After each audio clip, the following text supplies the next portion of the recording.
Hello বন্ধুরা, তো অনুরাগের ছোঁয়া আজকের পর্বটিতে আমরা দেখতে পারবো নবীনপুর গ্রামে আদিত্য ও সুদীপার বিয়ের আসর বসানো হয় এবং আদিত্য বলে ওঠে, এটা শুধু আমি এমনি বিয়ে করতেছি, আমি কোনো দায়িত্ব বা আশা তোমার কাছ থেকে কোনো করব না। এবং সুদীপাও বলে ওঠে, আমিও আপনার কিছু আশা করব না, আমি শুধু আমার বাবার স্বপ্নটা পূরণ করতে চাই।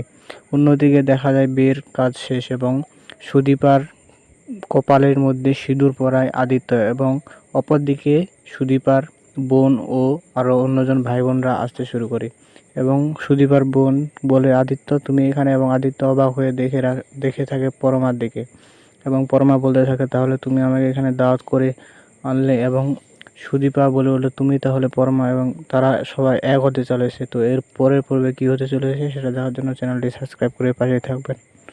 ধন্যবাদ সবাইকে।